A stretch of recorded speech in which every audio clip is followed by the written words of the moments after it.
gostoso nós estarmos juntos. Fala oi, Mimi. Fala oi, Laurinha. Vai. Oi. Tudo bem, pessoal? Bem, Começamos aqui o mês da família. Nós estamos em família e sabemos que cada um de vocês estão juntos em família também. Cada qual na sua casa, cada qual no seu cantinho.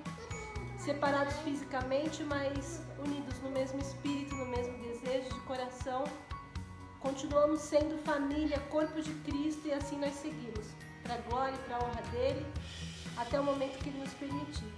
Né, pessoal? É isso aí, bom. Tudo bem, pessoal? Espero que todo mundo esteja bem, com saúde. Que o Papai do Céu cuide de cada um de vocês, tá bom? Fique com Deus. Amém, amém.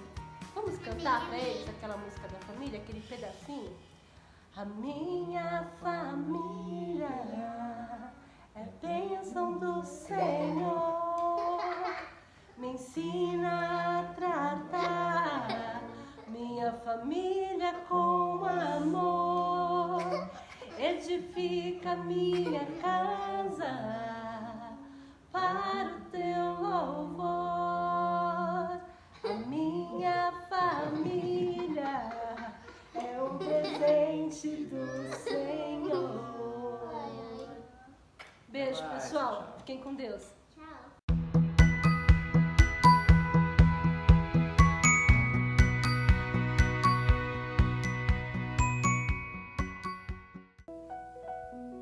Graça e paz, é muito bom estar com você, nós aqui e você aí na sua casa. Junte sua família, seus familiares, e eu quero convidar a você a cultuar ao Senhor conosco essa noite, noite de ceia. Que Deus abençoe sua vida, que Ele fale ao seu coração. Amém? Vamos orar?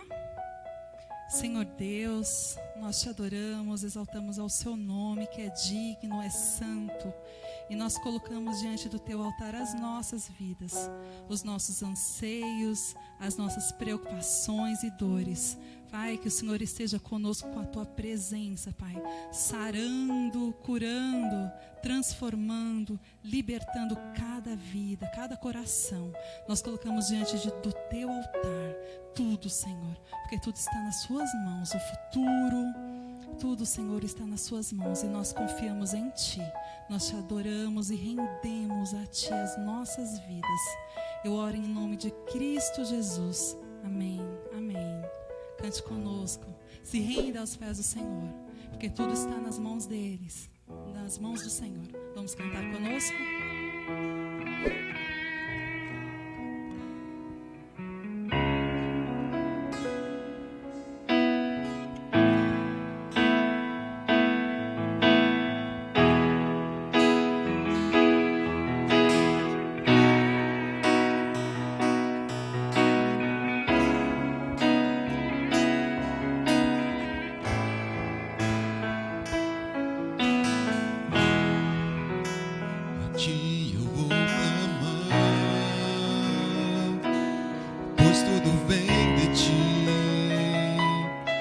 Tudo está em Ti. Por Ti vou caminhar. Tu és a direção,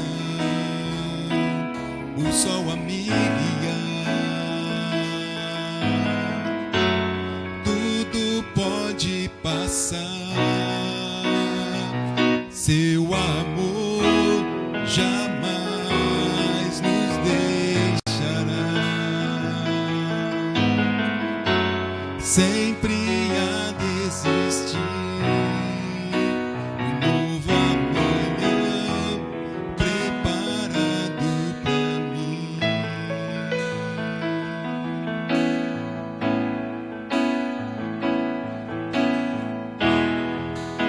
Contigo vou amar, pois tudo vem de Ti e tudo está em Ti. Por Ti vou caminhar. Tu és a direção, o sol a me guiar. Tudo pode passar,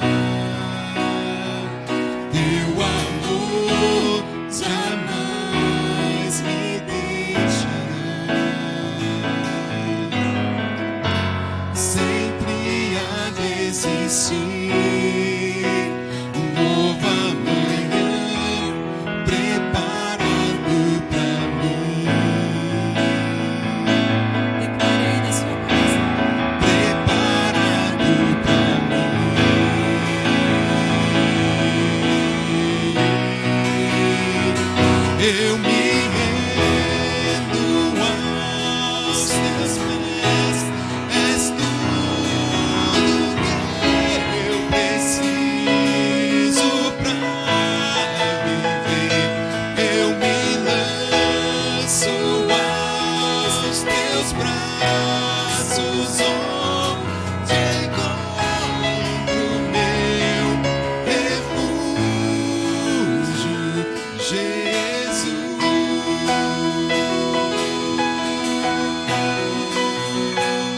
Eis-me aqui,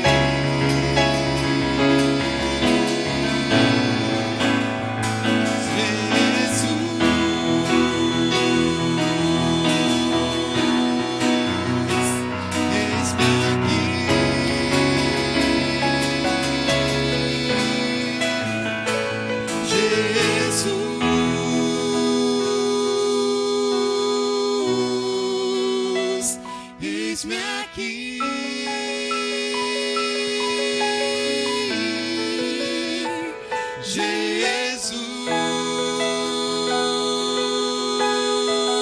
Jesus.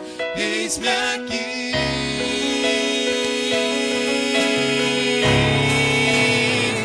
eu me rendo aos teus pés. És tudo que eu preciso pra viver. Eu me lanço aos teus braços, onde encontro meu refúgio, Jesus.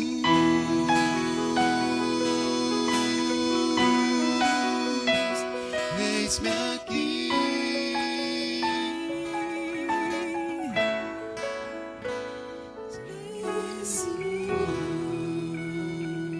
Jesus. Aleluia, louvamos ao Senhor. Maranata, a hora vem, Senhor Jesus. Só em Ti confiarei. Vamos louvar o Senhor.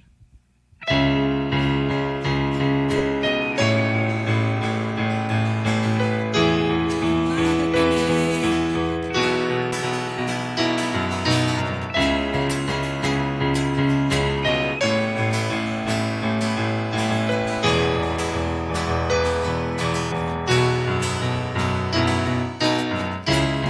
és a minha luz, a minha salvação. A ti me renderei.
ti confiarei, eu nada temerei, em frente eu irei, pois eu sei que vivo estás, e um dia voltarás do céu pra nos buscar, pra sempre reinarás.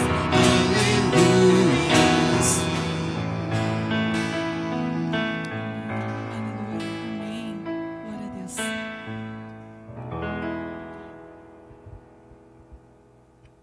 You are holy, You are holy, you are mighty, you are mighty, you are worthy, you are worthy, worthy of praise. worthy of praise.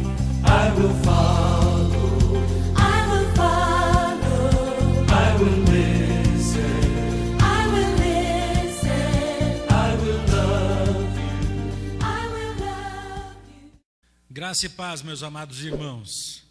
Que bom podemos nos encontrar novamente. Você aí na sua casa, nós aqui, e nesse tipo de culto e comunhão que estamos desfrutando nesse tempo.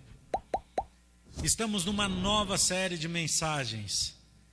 E nós queremos, em nome de Jesus, que você seja muito abençoado. Estaremos lendo, compartilhando e estudando algumas histórias bíblicas, em especial do Antigo Testamento. E vai ser uma oportunidade muito especial de você com a sua família poder lembrar e estudar a história de algumas das famílias aí do Antigo Testamento, que com as suas dificuldades, as suas limitações, as suas lutas, problemas, mas eles puderam experimentar a ação de Deus, a restauração, o milagre de Deus no meio da família. E eu quero convidar você a juntos caminharmos por esses temas, que vai ser uma oportunidade muito especial. E hoje, como o primeiro tema, nós estaremos pensando em uma casa. A família tem a sua casa. A sua casa, cada casa com a sua peculiaridade, com as suas características. E isso faz da sua casa um lugar único, um lugar especial. Independente das circunstâncias, do que tem na sua casa, a sua casa é um lugar especial. É o lugar do seu descanso, é o lugar dos seus filhos, da sua esposa, do seu esposo, lugar dos seus pais, lugar onde você aprende, onde você cresce e aonde você é desafiado.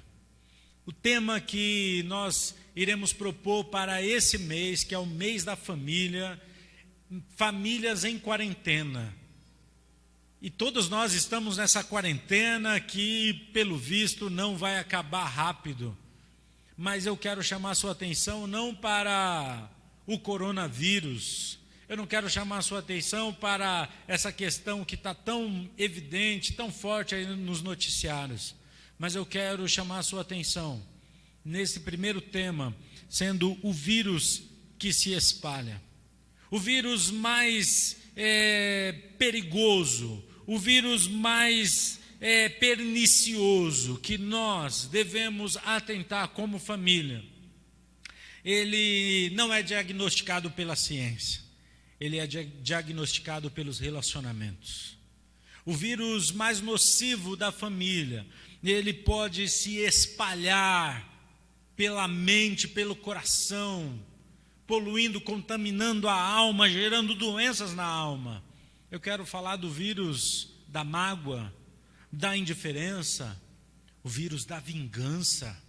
Quantas famílias destruídas por esse vírus, o vírus do rancor, o vírus do ódio, o vírus dos ciúmes que destrói casamentos e relacionamentos, também o vírus da desistência, o vírus da mentira. Ah, quanta coisa pode esse vírus, tantos males pode esse vírus trazer. O vírus da traição.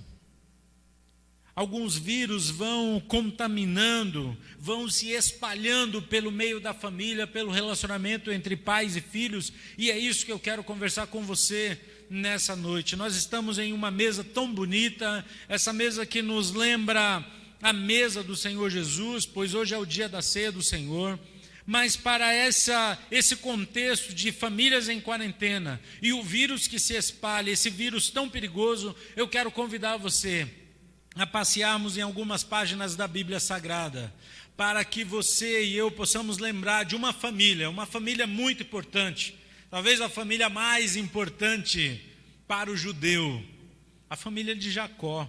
Sim, Jacó, o filho de Isaac, aquele que de alguma forma foi se mostrando muito esperto, roubou a primogenitura de seu irmão Esaú, e ele recebe então de Deus um grande legado, tem o seu nome transformado, mudado para Israel. Ele, Jacó, tem 12 filhos, os seus filhos se tornariam a base para a grande nação de Israel, as 12 tribos de Israel. Mas veja o que acontece. Jacó, ele teve uma experiência, ele era o filho predileto de sua mãe. Ele vai, engana o seu irmão, foge, depois ele é enganado por Labão, e aí ele vai constituindo a sua família, tendo seus filhos. Mas veja que interessante, porque a família de Jacó, constituída pelos seus 12 filhos, eles enfrentam um problema muito sério, um problema muito específico. Quando José nasce, José se torna então o irmão predileto, ou melhor, o filho predileto de Jacó. José se torna o filho predileto, por quê? Porque ele é filho daquela que Jacó mais amava. José se torna então o alvo da atenção do seu pai Jacó. Só que nós temos a partir do capítulo 37 de Gênesis, e você pode acompanhar, eu quero dar só um panorama nessa história. Nós temos alguns relatos importantes aqui dessa história de José. E é muito importante que nós possamos aproveitar as lições dessa família para todos nós. Vejamos, nós temos lá no capítulo 37, a partir do versículo 1, já temos aqui: habitou Jacó na terra da sua peregrinação, das peregrinações de seu pai, na terra de Canaã. Versículo 2, essa é a história de Jacó. Tendo José 17 anos. 17 anos, Jacó, ele estava acompanhando seus irmãos. Um jovem de 17 anos, ele está acompanhando seus irmãos. Mas veja que interessante, o versículo 2 ainda vai dizer para nós que José, ele trazia as más notícias dos irmãos dele ao seu pai. Veja, José é aquele que traz as más notícias dos seus irmãos para o seu pai. José era um fofoqueirinho, 17 anos, um fofoqueirinho. E o versículo 3 fala desse amor que Jacó tinha por José. Ele tinha uma predileção por José. E é tão interessante isso, porque Jacó evidencia isso através dos presentes que dá a José, de forma muito especial, aquela túnica colorida de mangas compridas, uma túnica muito especial.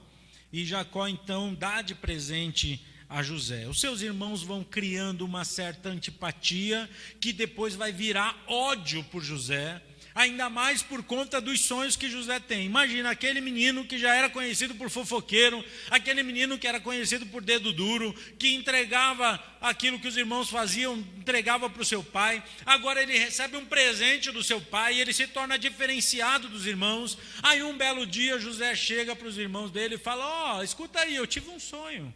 E o sonho que eu tive era assim: vocês se prostravam e se curvavam a mim.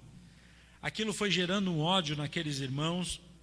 Depois José tem um outro sonho, e ele vê o sol, a lua, as estrelas se curvando a ele também. E aí Jacó fica até impressionado e fala: olha, José, você está exagerando aí nesse sonho. Que coisa é essa? Quer dizer que eu e sua mãe também vamos se prostrar a você?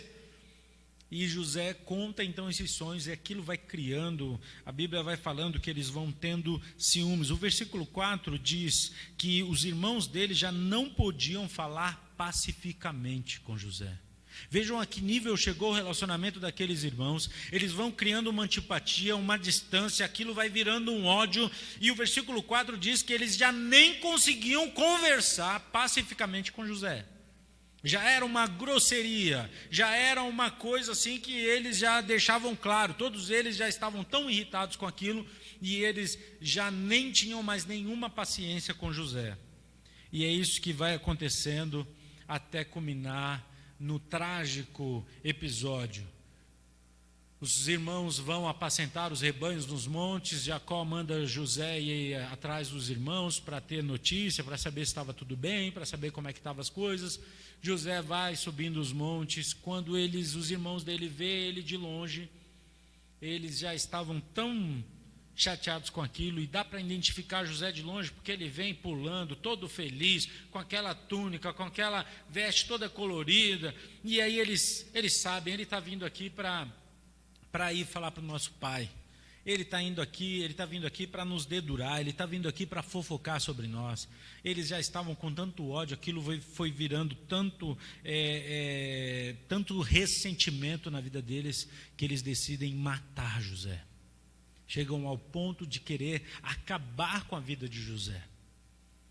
E por uma intromissão aqui de Rúben, de Judá, eles não matam José, eles jogam José numa cisterna, um poço vazio, sem água, e quando eles veem ali os midianitas, ali os ismaelitas, eles veem a possibilidade de vender José. Eles vendem José, então, para aqueles povos que estavam indo em direção ao Egito. José é vendido, seus irmãos tramam uma armação para enganar o seu pai, arrancam a túnica de José, e esse é um detalhe importante que o texto deixa claro, que eles rasgaram as roupas de José. Eles rasgam a roupa de José, eles tiram a túnica de José e jogam ele naquela cisterna. E depois então eles matam o animal, e o pai Jacó então tem a triste notícia de que José foi morto, espedaçado por um animal. Quando o pai vê aquela túnica cheia de sangue, não tem dúvida de que o seu filho havia sido morto. Por que eles matam José? Embora eles não tenham matado fisicamente, eles venderam José, mas no coração deles eles mataram José. Para o relacionamento do pai deles, eles mataram José. Para todos os efeitos, José estava morto. O que eles imaginaram? Nós nunca mais veremos esse nosso irmão. Ele vai lá para o Egito e a gente nunca mais vai vê-lo. Eles se afastam completamente de José e matam ele no coração e na mente. Isso já traz para nós algumas implicações importantes quanto ao relacionamento familiar. Quantas vezes no nosso coração nós já matamos algumas pessoas. E esse é o desafio que esse texto vai nos ensinar, que essa história vai nos ensinar. E é importante refletirmos nisso. Muitas vezes nós não matamos literalmente, fisicamente, mas no nosso coração já matamos. E o próprio Senhor Jesus vai nos ensinar que o nosso sentimento, a nossa intenção para com o outro, quando é de ódio, quando é de aversão, nós, ao intencionar, nós já cometemos o assassinato, o crime. Já somos réu desse crime. E isso é importante. Capítulo 38 tem um parênteses aqui na história de José, e aí tem um episódio aqui de Judá e Tamar. Não vamos perder tempo, leia, é uma história interessante. No capítulo 39, José então vai para a casa de Potifar. Aqueles midianitas, ismaelitas, vendem José para Potifar. Potifar é um auxiliar ali, Potifar é um homem importante no governo de Faraó. Ele é um auxiliar de Faraó. E José então tem aquele episódio clássico que nós conhecemos muito bem, que a mulher de Potifar tenta possuir José, José sai correndo, ela inventa uma história, Potifar joga ele na prisão. Na prisão, José interpreta dois sonhos, o sonho do copeiro-chefe e o sonho do padeiro. E aí, finalmente, no capítulo 41, José, então, que está lá na prisão, ele, então, interpreta o sonho do próprio faraó. O faraó tem 2 sonhos esquisitos. Ele tem um sonho, ele acorda, depois ele dorme de novo e ele tem um outro sonho, e os 2 sonhos José vai interpretar. É o das 7 vacas gordas, dos 7 vacas magras, depois ele sonha com as 7 espigas de milho cheias, e depois as 7 espigas de milho toda mirrada. E aí José interpreta esse sonho. E quando José interpreta esse sonho, é muito interessante, o capítulo 41, versículo 16, a Bíblia diz assim: respondeu-lhe José, não está isso em mim, mas Deus dará resposta favorável a Faraó. José reconhece que aquela habilidade, aquela condição vem de Deus, ele reconhece e dá glória a Deus diante de Faraó. Faraó faz algumas propostas para José, José interpreta o sonho, Faraó fica feliz com aquilo, e José se torna então o grande governador do Egito. O Egito era a principal nação daquela época, a nação mais evoluída, a nação mais rica, a nação mais poderosa.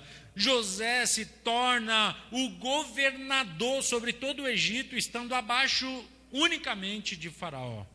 José se torna então aquele governador, e ele então administra o Egito de tal forma que os 7 anos de provisão ele vai fazendo grandes celeiros, vai guardando mantimento, vai guardando, porque nos próximos 7 anos de escassez, apenas o Egito em toda a terra tinha mantimento. E é tão interessante isso, porque do outro lado lá, Jacó está lá com seus filhos, está triste, nasce Benjamim fica praticamente no lugar de José para Jacó. Benjamim é o filho predileto agora de Jacó, os irmãos estão ali nas suas lidas, mas a fome se abate em toda a terra, e a escassez fica tão grande que Jacó ouve falar de que no Egito tem provisão, então manda os seus filhos para lá. Benjamim não desce apenas os 10 irmãos de José. E eles vão então até o Egito. E é muito interessante, porque aí começa a desenrolar uma trama muito importante. José recebe os seus irmãos, reconhece os seus irmãos, não se dá a conhecer. José então, ele tem uma ideia, e ele então coloca em prática um plano que ele tem, porque ele queria ver Benjamim, ele queria ver o irmão mais novo, ele queria saber do pai, então ele faz um trato com aqueles irmãos. E é interessante porque José despede os irmãos dele, cheio de provisão, com o dinheiro deles, com mais provisão. Eles levam um susto quando eles veem que tinha mais coisas ali, eles vão, contam tudo para Jacó. E quando vai acabando aquela provisão, Jacó então manda os seus irmãos de volta, só que o plano de José era: só volte aqui se tiver o seu irmão mais novo. E é bem interessante porque eles vão tendo esse diálogo, e José não se revela, de tal forma que Jacó não tem jeito. É interessante, eu quero chamar a atenção dos irmãos também, no capítulo 43 tem alguns destaques importantes aqui, porque a partir do versículo 15, Judá ele começa a tomar uma preeminência aqui nessa relação de Jacó e os seus filhos. Jacó fala: não, Simeão, cadê? Simeão ficou lá. Agora vocês querem levar Benjamim? Não, eu vou ficar muito triste. Vocês já mataram, vocês deixaram com que José fosse morto. Aquela ferida está tão aberta em Jacó. Jacó ainda se lembra de José e fala: eu não vou deixar levar Benjamim, porque senão algum mal pode acontecer a eles. E Judá então toma proeminência naquela conversa. Judá se coloca a condição, fala: não, meu pai, se o Benjamim não voltar, você pode ficar com tudo que eu tenho, eu mesmo vou me matar. E Judá entra ali naquela conversa para poder propor essa possibilidade de Benjamim descer até José. E é bem interessante, no começo do capítulo 43, versículo 3 diz assim: mas Judá lhe respondeu: fortemente. Nos protestou o homem, dizendo: não me vereis o rosto se o vosso irmão não vier convosco. E aí Judá fala muito forte para Jacó, e Jacó então cede.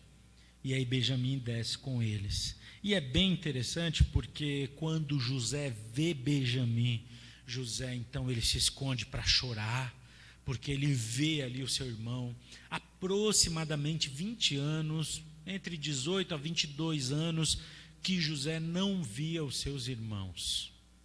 José agora está com seus 38 anos, 39 anos, agora é governador do Egito, e quando ele vê os seus irmãos, ele chora. Quando ele vê Benjamim, aquilo ali é muito forte para ele. Ele então trata os seus irmãos. Quando os seus irmãos vão embora, José fala para colocar a taça de prata dele na sacola de Benjamim. E aí é muito interessante isso daqui, porque José está tramando aqui uma forma de Benjamim ficar com ele. E é muito interessante a partir do capítulo 44. Então nós temos aí essa questão da estratégia de José para que os irmãos dele não fossem embora, em especial Benjamim. Ele coloca a taça, quando os irmãos vão adiante, vai lá o mordomo de José, alcança os irmãos e fala: olha, roubaram a taça, e aí tem dinheiro, tem mais coisas aí, nós queremos... E eles têm certeza que ninguém fez isso, eles falam: não, imagina, quem tiver com essa taça aí pode morrer e tal. E aí eles ficam apavorados, mas eles ao mesmo tempo têm certeza que ninguém fez aquilo. E aí, começando do mais velho para o mais novo, o mordomo de José vai fazendo uma varredura nas coisas, e quando abre o saco de despojos de Benjamim, que é o mais novo, aquele saco de provisão, aquele saco que deveria levar os alimentos, quando eles olham, a taça estava ali, conforme o mordomo de José já tinha colocado. Aqueles irmãos não sabem o que fazer, eles voltam para o Egito então, e é muito interessante, capítulo 44, olha só que interessante, o versículo 13, quero chamar a sua atenção. Quando o mordomo examina e vê que a taça está num saco de Benjamim, olha o versículo 13, diz: então rasgaram as suas vestes, carregados de novo os jumentos, tornaram a cidade. Esse rasgar as vestes dos irmãos de José é muito significativo. Por quê? Porque era isso que eles tinham feito para José. Lá há 20 anos atrás, era isso que eles tinham feito a José. E agora eles mesmos estão rasgando as suas vestes, eles mesmos estão se colocando na condição de servos. E aí eles voltam.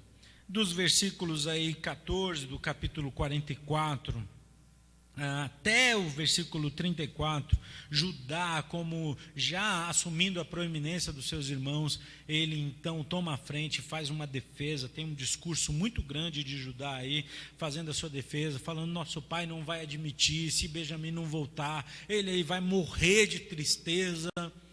E aí é muito interessante, porque no capítulo 45 vem o ápice dessa história, quando José se revela aos seus irmãos. José dá um grito muito grande, pede para todo mundo sair daquela sua casa, daquele palácio, e ele então se dá a conhecer aos seus irmãos. E esse encontro de José com seus irmãos é algo muito importante, muito importante. Capítulo 45 é o capítulo que José se dá a conhecer aos seus irmãos. E eu quero chamar a sua atenção para um detalhe, versículo 3. E disse aos seus irmãos, do capítulo 45, eu sou José. Esse eu sou também é muito importante. Eu sou José. Vive ainda meu pai? E seus irmãos não lhe puderam responder, porque ficaram atemorizados perante ele. E o versículo 4, disse José aos seus irmãos: agora chegai-vos a mim. Aqueles irmãos que haviam maltratado, que haviam torturado, que haviam desprezado, que haviam matado José no seu coração, vendido para os midianitas. Agora eles estavam diante de José, e o que eles ouvem de José é: vinde até mim. E chegaram-se. Então disse: eu sou José. Mais uma vez ele repete: eu sou José, vosso irmão, a quem vendeste para o Egito. Sou eu mesmo, que passou por tudo aquilo. Sou eu mesmo, que vocês provocaram tudo aquilo. Sou eu mesmo, mas eu sou José. E é interessante, porque quando ele diz eu sou José, tem um significado muito importante. Daqui a pouquinho a gente volta nessa afirmação dele. Ele abraça e ele beija todos os seus irmãos, versículo 15 do capítulo 45. José beijou a todos os seus irmãos e chorou sobre eles. É muito forte essa história. Aquele que foi ignorado, aquele que foi torturado, aquele que foi assassinado no coração daqueles irmãos, aquele que foi vendido, aquele que foi desprezado, agora eles estão abraçados e chorando juntos. E o que eles ouvem? Eu sou José. Eu sou José. E essa é uma afirmação muito importante. Ele abraça, seus irmãos voltam a Jacó e contam tudo a Jacó. E que surpreendente, porque José fala isso para Faraó. Faraó manda os melhores carros, manda os auxiliares, manda todo mundo com os irmãos de José. Quando Jacó vê, Jacó não acredita, mas quando ele vê toda aquela comitiva, os irmãos com roupas de festas, roupas importantes, aqueles carros, Jacó não então acredita. E Jacó então desce para o Egito com toda a sua família. E é aquele encontro muito especial, versículo 7 do capítulo 46. E seus filhos, e os filhos de seus filhos, suas filhas e as filhas de seus filhos, e toda a sua descendência levou consigo para o Egito.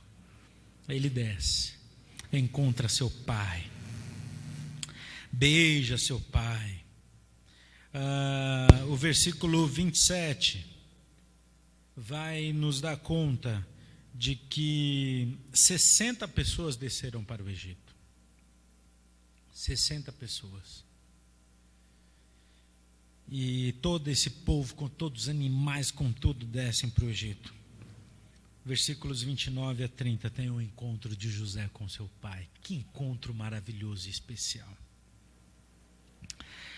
Sabe, meus irmãos, Jacó fica por 17 anos no Egito. Jacó morre. Aqueles irmãos ficam com tanto medo depois que Jacó morre, porque eles ainda voltam lá no passado e eles falam: e agora José vai querer matar a gente, ele só não matou por causa do nosso pai. E eles ficam com aquele medo. E é muito interessante, lá no capítulo 50... Depois que Jacó é apresentado a Faraó, ele então José coloca ele na melhor terra de todo o Egito. E aí Jacó já está ficando velho, já está adoecendo, já está cego. Jacó reúne seus filhos, os filhos de José, abençoa seus filhos. Na bênção aqui de Jacó tem uma questão muito especial. Judá era o quarto filho, mas ele toma a proeminência, porque Jacó, ele não reconhece a primogenitura de Rúben, e Rúben e Simeão, eles são colocados porque Rúben tinha se deitado com uma das concubinas de Jacó, lá atrás, e aí Jacó então não reconhece a primogenitura de Rúben. Simeão é muito violento, e é muito interessante que Jacó vai dar a Judá o benefício da primogenitura. Judá se torna o mais importante dos seus irmãos. Isso é muito interessante aqui. Mas aí depois, lá no capítulo 50, que Jacó morre, versículo 15 diz: vendo os irmãos de José que seu pai era morto, disseram: é o caso de José nos perseguir e nos retribuir certamente o mal que lhe fizemos. Eles ainda estão presos lá atrás. Aí eles vão para José e falam: olha, o nosso pai disse que você tinha que nos perdoar. José vê aquela situação e fala: poxa, vocês não entenderam nada ainda.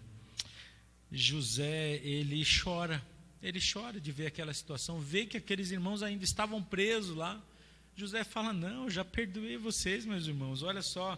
E eles E José fala assim para eles, versículo 19: não temais, acaso eu estou no lugar de Deus? Versículo 20: vós, na verdade, intentaste mal contra mim, porém Deus o tornou em bem, para fazer como vedes agora, que se conserve muita gente em vida. Não temais, pois eu vos sustentarei a vós, outros e a vossos filhos. Assim consolou e lhes falou ao coração. Essa é uma história maravilhosa. Nós estamos diante do homem mais importante de todo o Egito, abaixo de Faraó, que tinha o poder agora para fazer o que ele quisesse. E ao invés de se vingar, ele resolve perdoar. Ao invés de ter a razão, ele resolve amar e cuidar dos seus irmãos. Ao invés de exercer o poder, a autoridade, tudo aquilo que ele poderia fazer contra os seus irmãos, ele resolve prover, sustentar e cuidar dos seus irmãos.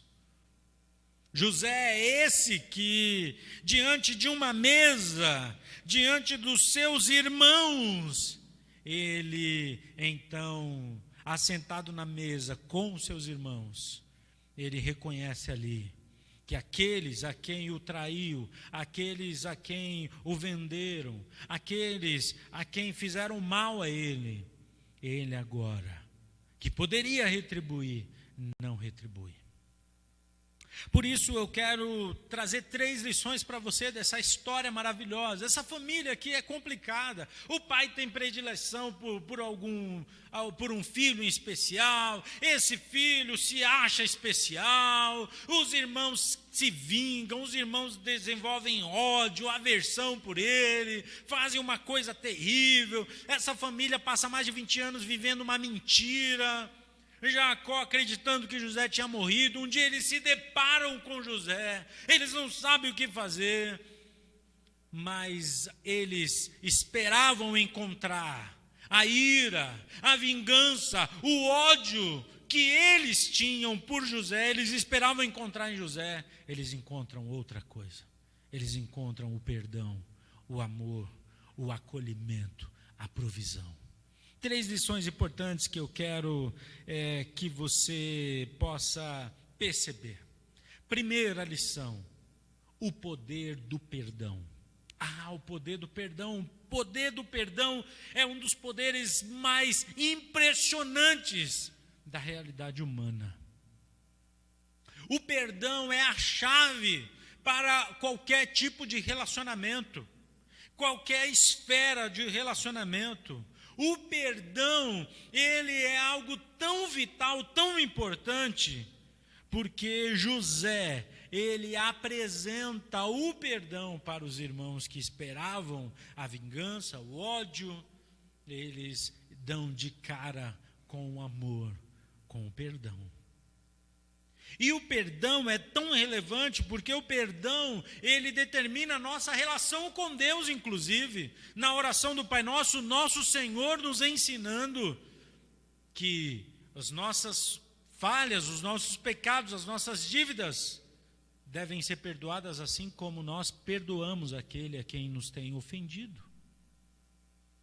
E isso é tão importante porque o perdão faz parte, inclusive, da nossa relação com Deus. A nossa relação com Deus ela é refletida através da nossa relação com os nossos irmãos. E o perdão, ele tem um poder de transformar. O perdão tem um poder de curar. O perdão cura, o perdão restaura. O perdão, ele restaura aquele que é perdoado, mas ele restaura aquele que perdoa também. O perdão, ele cura, ele restaura, ele transforma. O poder do perdão.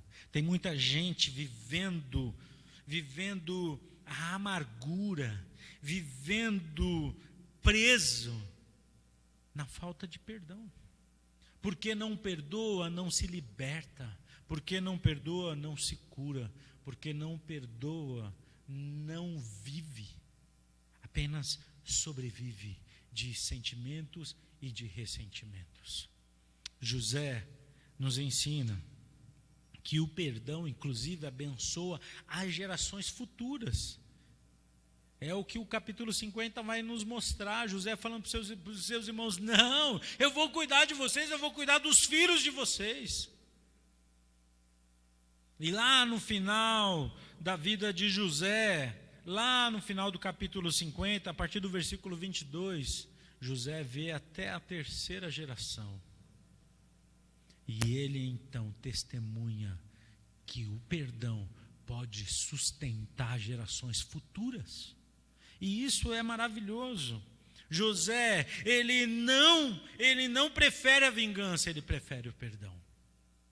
O perdão restaura, o perdão reúne, o perdão transforma, o perdão traz de volta a família, a comunhão da família, traz de volta os irmãos, traz de volta os pais. O perdão traz de volta aquilo que o ódio afastou, aquilo que a briga separou, aquilo que a discriminação, a vingança, aquilo que o ciúme, a traição.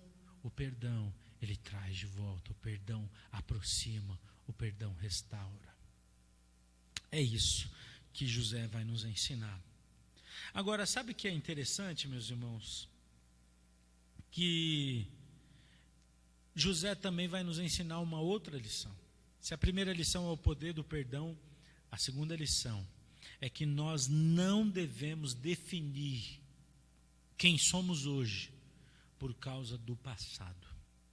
Isso é muito importante, nós não podemos ficar presos nas coisas do passado. Os irmãos de José ficaram presos. Lembram, eles estão ali e tal, eles ficam desconcertados, mas aí José vem, abraça, beija eles ficam sem reação.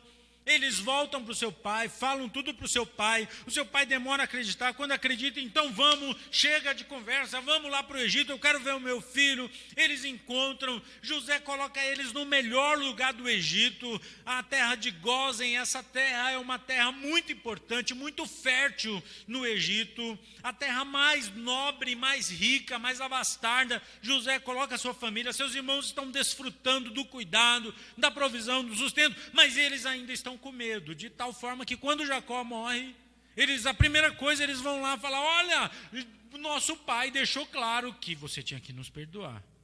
Eu acho até que eles inventaram essa história aí. Jacó não falou nada disso, porque não tem nenhum relato em nenhum lugar. Mas eles vão, e José percebe aquilo, José chora, fala: vocês não entenderam nada. José fala assim: olha, vocês não têm que ficar lá no passado. Olha, vocês não têm que ficar presos lá no passado. E é tão interessante isso, porque eles estavam se mantendo presos naquela condição.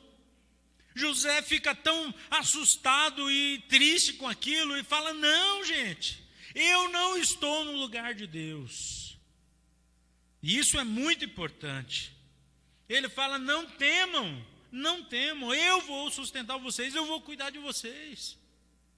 O poder que José tem é para cuidar dos seus irmãos.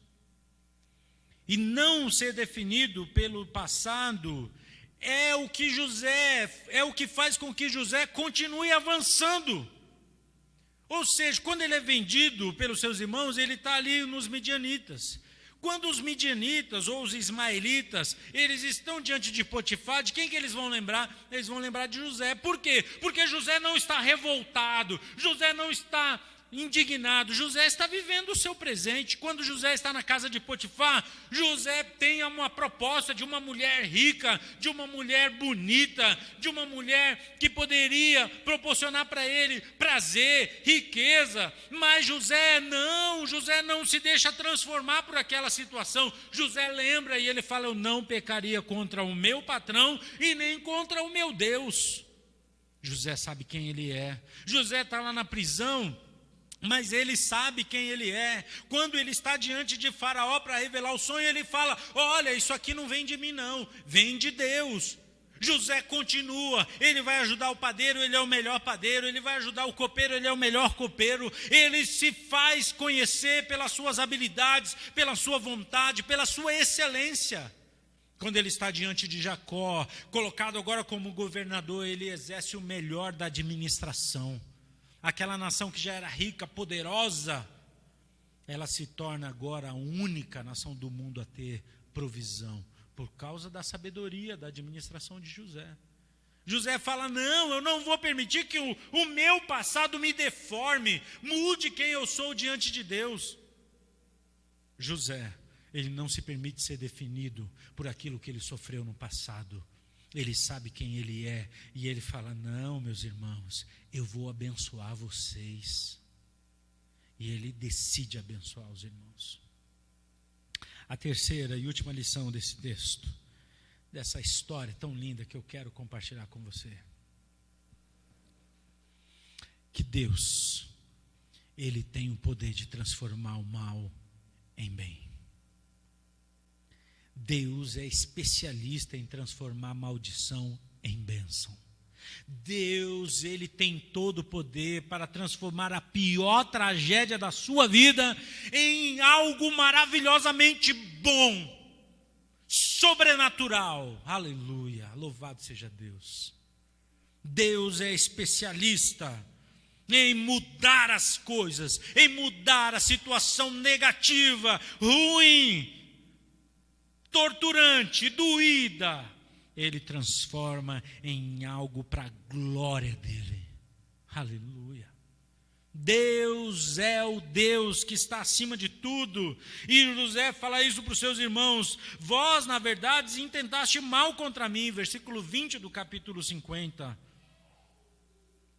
Deus, porém, tornou este mal em bem. Aleluia. Deus transformou. E essa noção, essa ideia de que Deus está no controle em todas as situações da vida é importante para cada um de nós, para mim e para você. Talvez aconteceu algo difícil, ruim lá no seu passado. Talvez de quem você menos esperava, você recebeu uma notícia ruim. Ou você foi o alvo da coisa ruim. Aquilo que te traumatizou, talvez você sofreu. Mas saiba que isso Deus pode e tem todo o poder para transformar em bênção. E você precisa ter isso, e é isso que José ensina para os irmãos. Não, vocês não estão entendendo nada. Eu sofri, mas Deus usou esse mal para que hoje todos nós pudéssemos estar e experimentar, e ser sustentado, ser alimentado. Vejam como Deus quem fez. José já tinha falado isso para os irmãos, mas aqueles irmãos ainda não tinham entendido. Por isso, meus irmãos, é importante que, independente da sua questão familiar, independente de como é a sua família, a sua casa, talvez a sua casa não é o perfil de uma família perfeita. Talvez a sua casa tenha problemas que ninguém mais sabe, só você. Talvez você tenha na sua casa um lugar de medo, um lugar de cansaço. Mas eu quero dizer para você, o perdão tem poder transformador. Não se limite, não seja definido pelas coisas ruins do passado. E lembre-se, Deus tem todo o poder para transformar toda e qualquer situação ruim em bênção. Deus é o Deus Todo-Poderoso.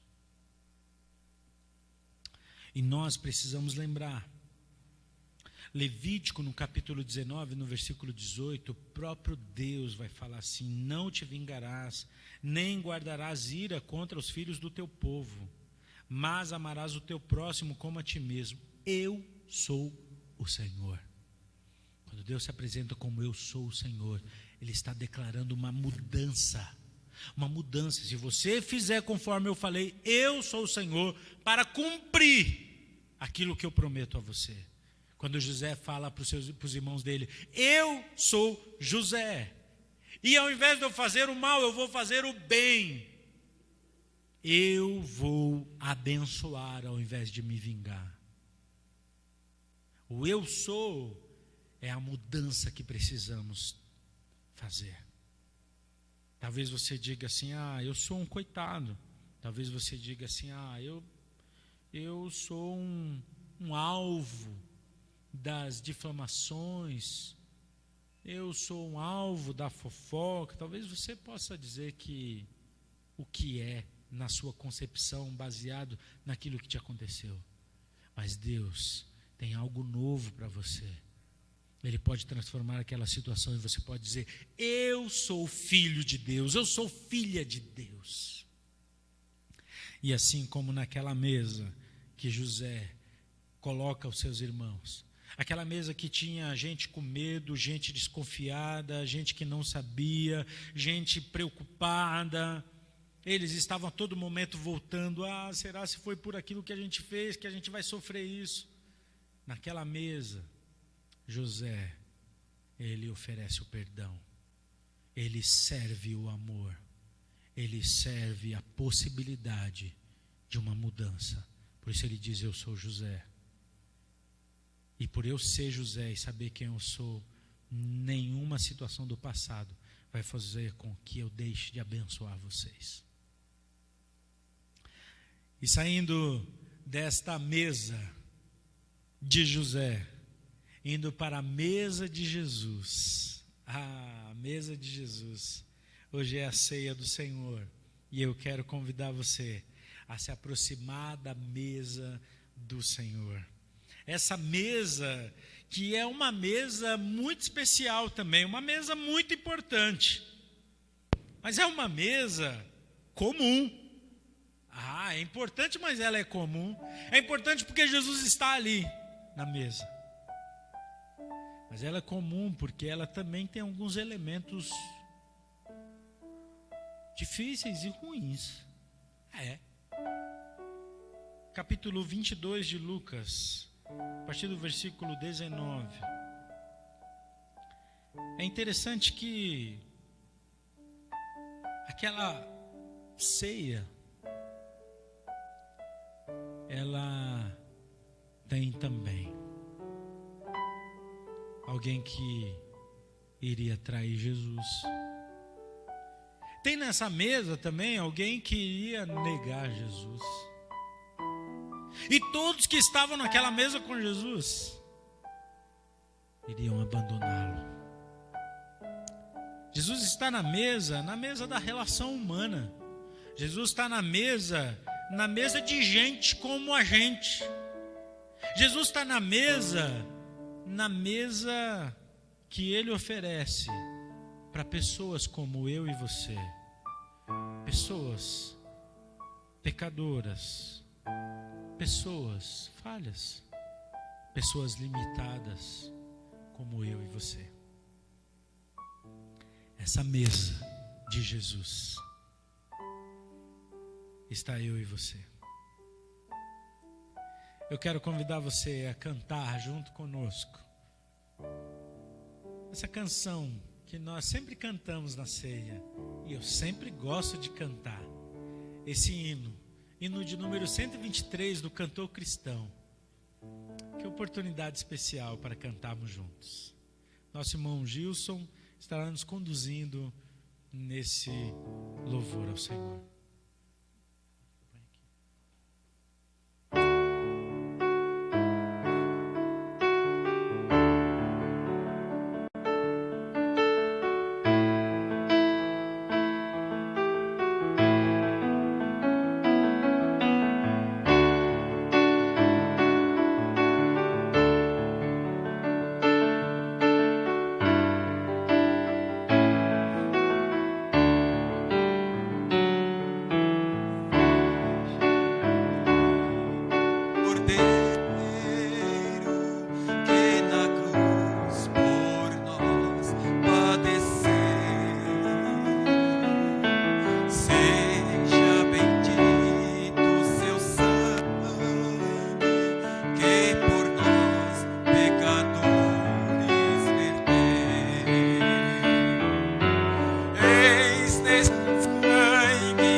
podemos cantar esse momento tão especial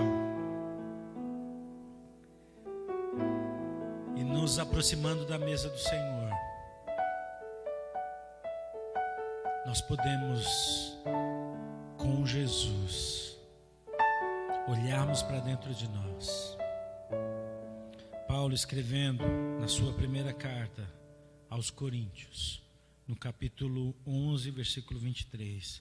Porque eu recebi do Senhor o que também vos entreguei, que o Senhor Jesus, na noite que foi traído, tomou o pão, e tendo dado graças, o partiu e disse: isto é o meu corpo, que é dado por vós. Fazei isto em memória de mim. Por semelhante modo, depois de haver ceado, tomou também um cálice, dizendo: este cálice é a nova aliança no meu sangue. Fazei isso todas as vezes que o beberdes em memória de mim. Porque todas as vezes que o comerdes este pão e beberdes este cálice, anunciai a morte do Senhor até que ele venha. Por isso, aquele que comer o pão ou beber o cálice do Senhor indignamente será réu do corpo e do sangue do Senhor. Examine-se, pois, o homem a si mesmo, e assim coma do pão e beba do cálice. Alguns destaques importantes nesse texto. Primeiro, a ceia do Senhor. Para quem é a ceia? Para aqueles que podem se aproximar da mesa do Senhor. Nós entendemos que aqueles que entregaram sua vida ao Senhor Jesus, desceram as águas do batismo, confessando publicamente a sua fé em Jesus, podem participar da ceia.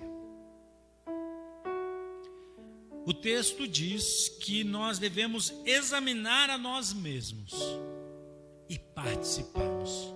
Não é examinar para não participar, é examinar para participar, com consciência, com entendimento. Peça perdão, reconheça o seu lugar à mesa e creia que Deus, o nosso Senhor, te abençoa nessa noite. Partiremos o pão e nós poderemos então participar da ceia do Senhor. Vamos cantar a última estrofe desse hino, adorando ao Senhor. Cantemos.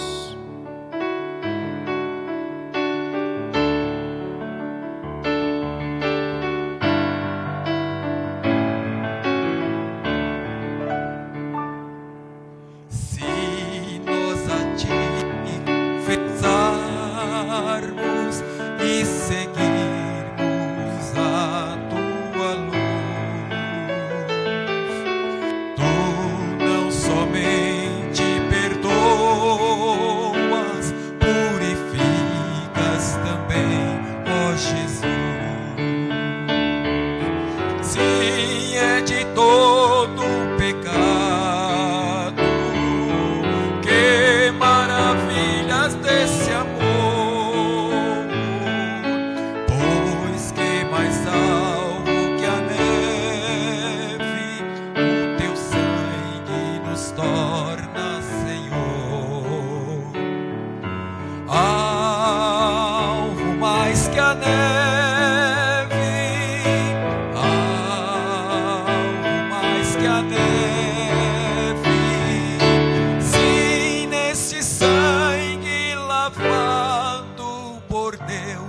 Mais alvo que a neve serei.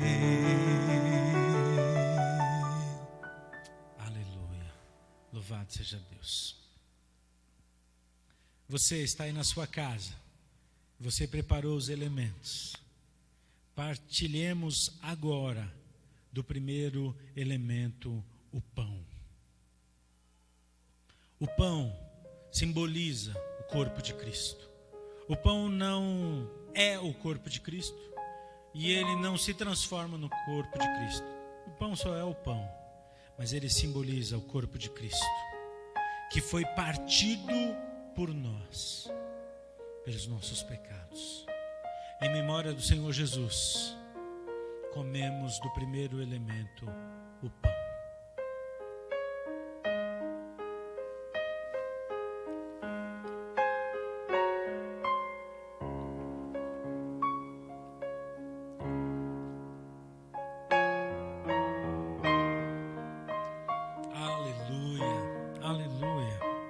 O segundo elemento, o suco de uva, o fruto da videira,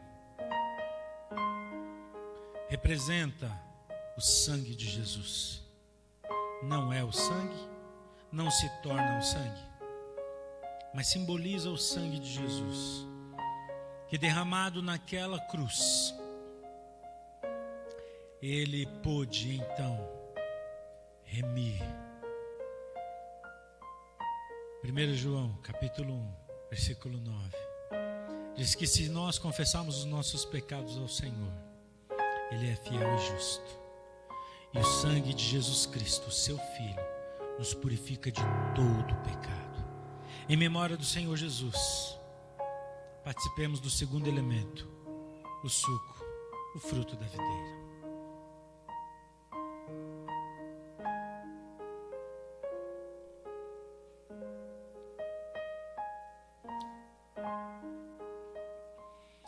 Deus bendito, Deus poderoso, em nome de Jesus Cristo, nós podemos te chamar de Pai. O Pai que nos recebe na mesa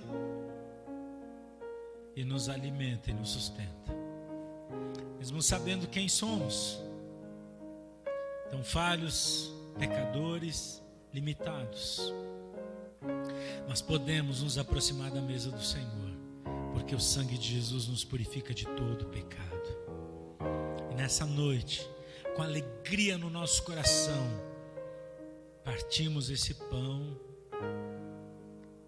bebemos esse suco, anunciando que a morte de Jesus Cristo na cruz do Calvário foi completa, foi suficiente, aquele sacrifício para a nossa remissão, para o perdão. E assim como José que oferece o perdão aos seus irmãos, nessa noite Jesus oferece o perdão a todos nós. E assim como José que oferece a bênção e o sustento, a provisão aos seus irmãos, nessa noite, pela fé, Cristo Jesus nos oferece a vida e vida em abundância, a vida eterna.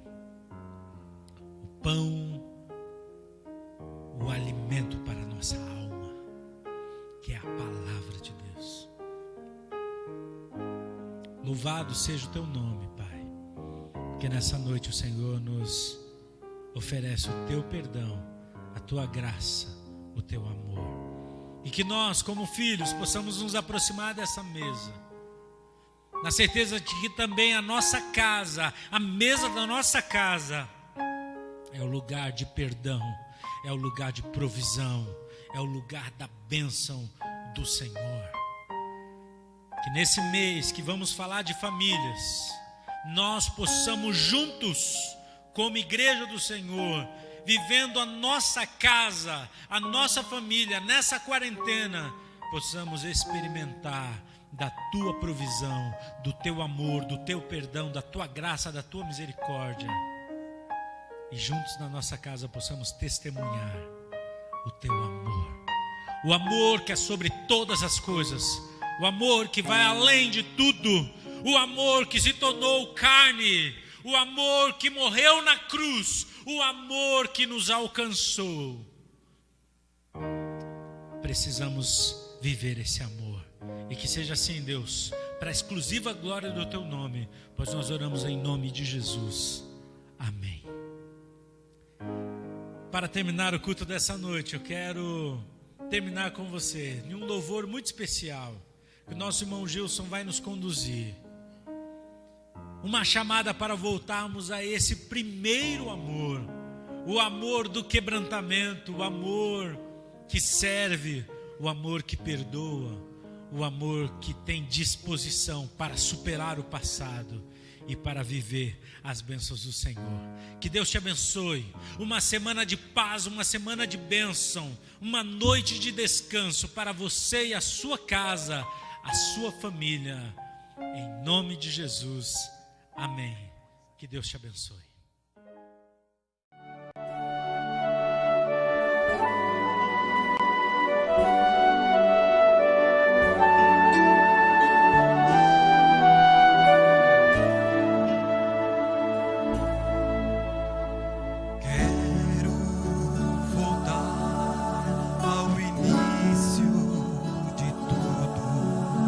Encontrar-me contigo, Senhor.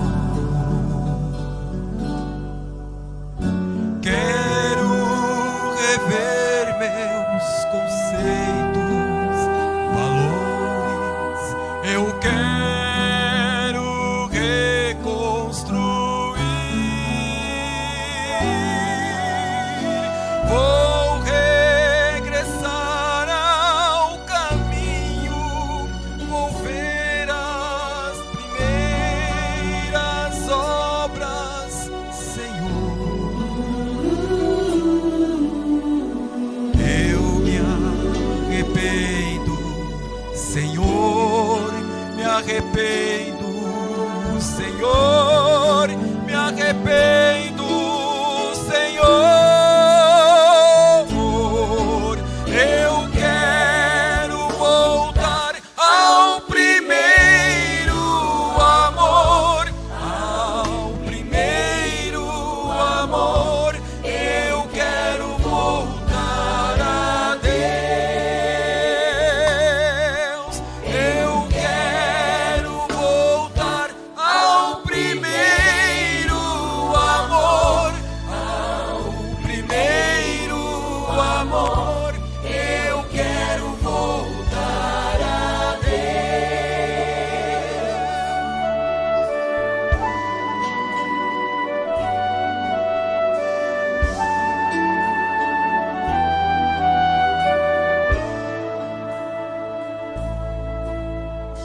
Quero voltar ao início de tudo, encontrar-me contigo, Senhor.